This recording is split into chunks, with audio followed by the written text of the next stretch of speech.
If Kenobi comes to rescue his friend, he will have to come alone. The best episode of Star Wars The Clone Wars is, in my opinion, the Lawless from the end of Season 5. This installment had everything 20 minutes of Star Wars could possibly want. Meanwhile, connecting many different characters and storylines into a sort of grand finale, where every interesting protagonist and antagonist seem to either meet their end or go through some meaningful experience. The plot of this episode seemed to mirror the Clone Wars as a whole quite perfectly, with the ignorant Jedi Order abandoning Mandalore, our heroes caught right in the middle of the action, and the evil Sith fighting everything and everyone. The final outcome is a journey of absolute peak Star Wars, a thought-provoking poetic story that could be enjoyable on its own, but cultivates into a respected work of art when observing it with a retrospective eye about 10 years after its release. The fourth part of this arc with Darth Maul,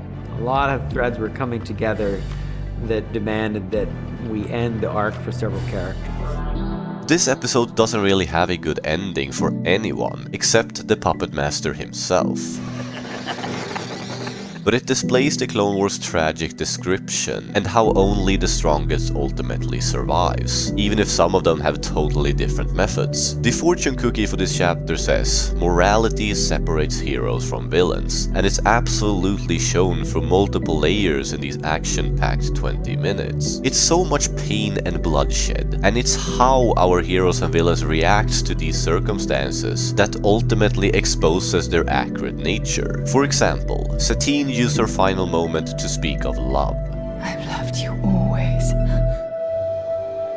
I always will. Savage spent his dying seconds apologizing and explaining that this life wasn't his choosing.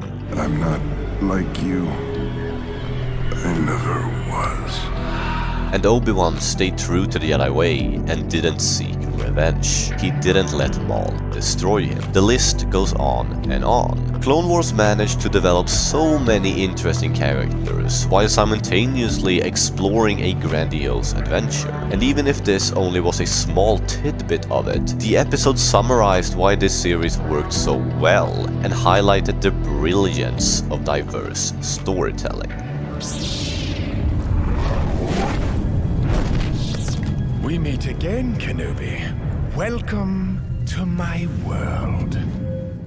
The everlasting feud between Maul and Kenobi would in this episode take an abrupt turn. The execution of Satine in front of Obi-Wan in person is up there with the most emotional moments in the entire series for me. It's written in such a perfect way because this action by Maul formed the affected characters into what they eventually would become. Bo-Katan became even more angry, frustrated, and would eventually wield the Darksaber herself, the thing that killed her sister, even if she hadn't won it in battle. Her almost anti-hero personality was probably enhanced and a consequence of her sister's unfortunate death. Kenobi became even more dedicated to the Jedi and more strongly devoted to the light, while Maul turned further away from it and straight into the evil himself. I sense a presence I haven't felt since Master.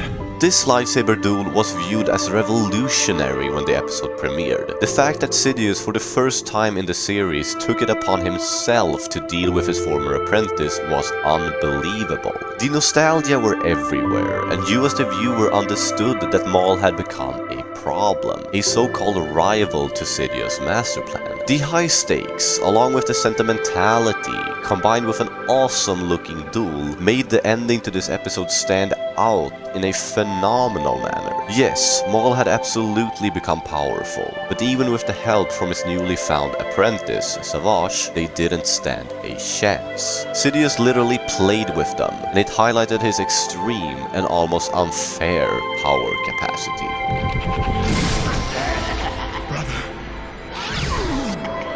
The The character of Savage was intriguing, but I always felt that there was more to him. It's an extremely tragic character arc, getting taken away from his people and turned into a literal monster. The relationship between these dark side users were close, and it certainly got highlighted when he died. I almost felt bad for them in that moment, because of their almost surprisingly compassionate reactions, especially Maul's. And that's one more detail I found so great in Clone Wars overall, that the line between good and evil constantly is explored. For example, with how the Jedi behaves, the perspective from bounty hunters and Sith, along with the abundant amount of different circumstances these characters gets put in. One last thing I have to mention was the overall music. It fits so well into what was happening on screen, and I have to emphasize the bit when Satine dies. It was just beautiful. If you want to learn more about my thoughts on Clone Wars and different episodes, you should watch the video to the left of you, where I explore George Lucas' favorite story arc from the Clone Wars. Thank you so much for watching my videos, liking, commenting, and subscribing. But most importantly, may the Force be with you.